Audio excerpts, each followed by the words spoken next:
Now we will discuss Article 16.4 in detail. Article 16 deals with equality of opportunity and is a part of right to equality. Equality of opportunity is a very self-explanatory term, which means that all sections of the society enjoy equal opportunities, irrespective of the background, the caste, color, race, religion, gender. But do you think it is possible in a country like India, which is a plural society? Founding fathers also thought in the same way that when there are so many social inequalities existing, then how is it possible that we will be able to achieve our goal of equality of opportunity when we know that there are certain sections of the society which are educationally backward, which are socially backward, so they cannot compete with the other sections of the society on an equal term. Therefore, in order to reduce the gap between the general sections and the socially and educationally backward classes, founding fathers thought that there should be a scheme, there should be some measures which should be taken by the government of the country to improve these sections, the condition of these sections. And therefore, founding fathers thought of a policy like reservation, which will help them overcome their status and bring the backward classes to the power of the general classes. Therefore, founding fathers were very clear that a reservation given in Article 16, Clause 4 is definitely not a violation of right to equality. Rather, it is an additional right, an additional mechanism to fulfill the right to equality or to fulfill the equality of opportunity given under right to equality.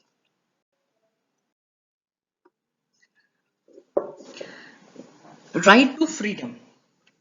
Right to freedom is given in our constitution from Article 19 to Article 22. In Article 19, we have 6 freedoms which you have been doing in junior classes. For example, we have right to form association, we have right to form,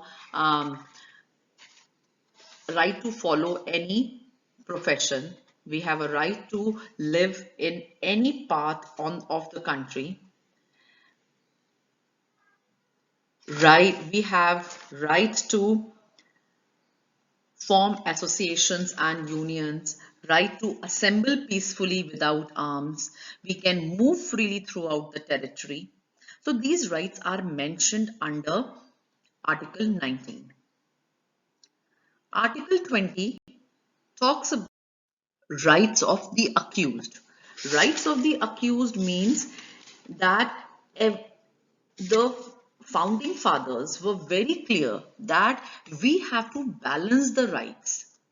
We have to ensure that the rights of the victim is also protected, but at the same time they were very clear that rights of the accused should also be protected. He is, because he is a citizen of India, so he is eligible, he should be eligible for a free and a fair trial to the case that he is involved in. As a result, Article 20 was made a part of fundamental rights, and these 3 rights, as you can see on your screen, is given to every accused in the country. The first right says no person would be punished for the same offense more than once. It is very simple that if a punishment has been given by the court for a particular crime to a particular person, it means that the same person cannot be punished more than once. Second is no law shall declare any action as illegal from the back date. There are certain laws which have been made very recently. For example, cybercrime. Now, cybercrime was not a crime maybe 20 years back. So a person cannot be punished when that when the action that he committed was not a crime at that point of time. Third thing is, no person shall be asked to give evidence against himself or herself. Meaning is very simple. This means that if a person gives a testimony in the police station and says XYZ things, but when he goes to the court and he says that those XYZ things were forcibly asked by the police to speak, then this becomes that it can be used against him. So every person has a right not to say, to keep quiet.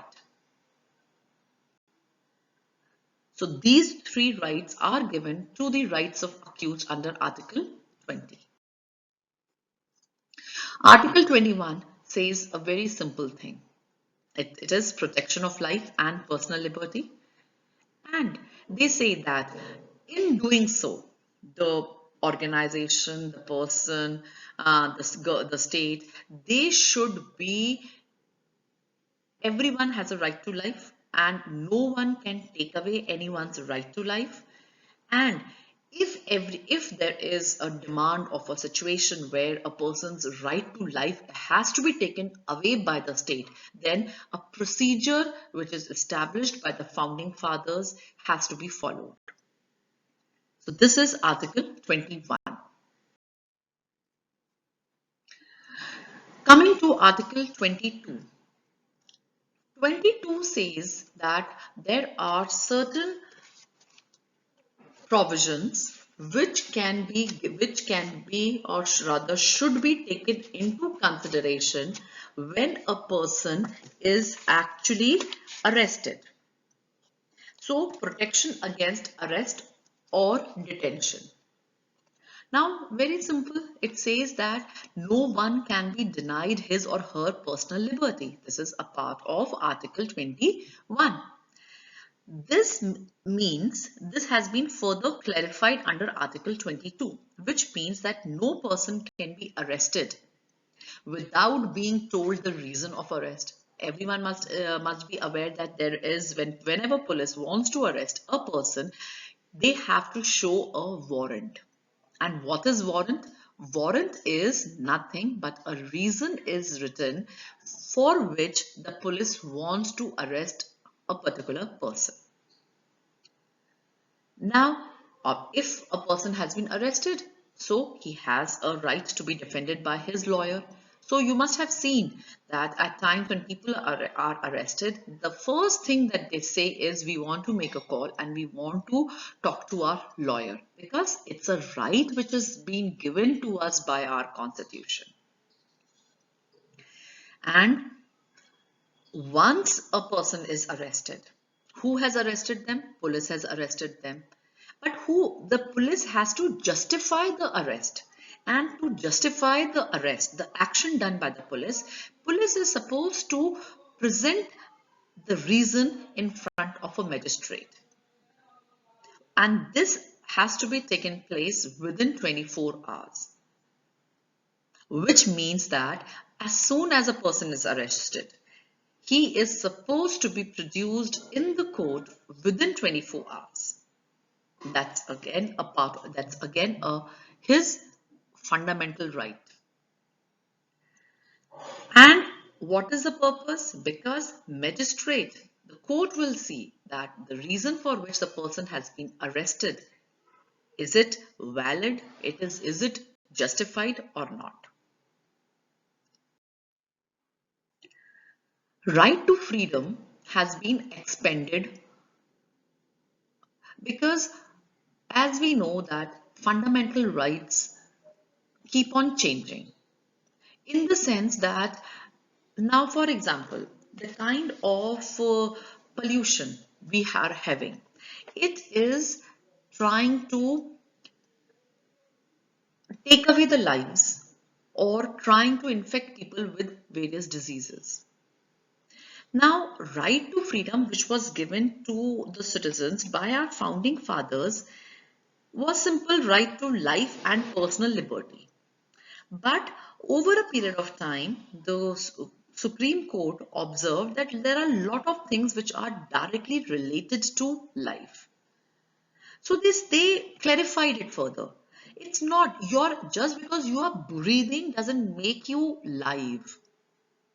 You need to live your life with dignity. If just breathing is a signal of life, then all beggars, they all are enjoying right to life. But are they living a life of dignity? No. So the court clarified that right to life means a person has to live with dignity. He needs to cover himself. He needs to have a roof over his head. That brings us to right to shelter. He is supposed to earn money so that he's able to fulfill his basic needs of food, clothing, and shelter. Because otherwise, without these three basic rights, because without the right to livelihood, he cannot enjoy his right to life. Because right to life is not simple breathing. And right to education has been recently added into in fundamental rights in 2002. That also means that court felt that right to education also in a way influences right to life. Right to freedom also talks about two types of detention. Now, detention is arresting a person. One detention is punitive detention and the other one is preventive detention. Punitive detention is when a person has committed a crime and he is punished for that crime. Preventive detention is when a person has not committed a crime, still he is arrested. Now, I have written controversial. This definition exactly makes it controversial because it violates Article 21. Because 21 says that you can arrest a person by following a proper procedure established by law. But preventive detention says that a person can be arrested even if he or she has not committed a crime. Now, founding fathers were of this opinion that a person's individual freedom is not above the national security or is not above the national interest. So, therefore, if the court finds that a person can endanger, can harm national interest, national security, law and order, then the state has a right to arrest that person, even though he has not committed the crime. But in the name of the national interest, in the name of national security, in the name of public order, in the name of law and order, the government has been given power by the constitution. But again, there has been a limitation also on the government that if a person has been detained under preventive detention, he can be arrested, he can be kept in prison only for 3 months. And after 3 months, this case has to be again reviewed to see whether is there a need for extension of his preventive detention. Thank you. Not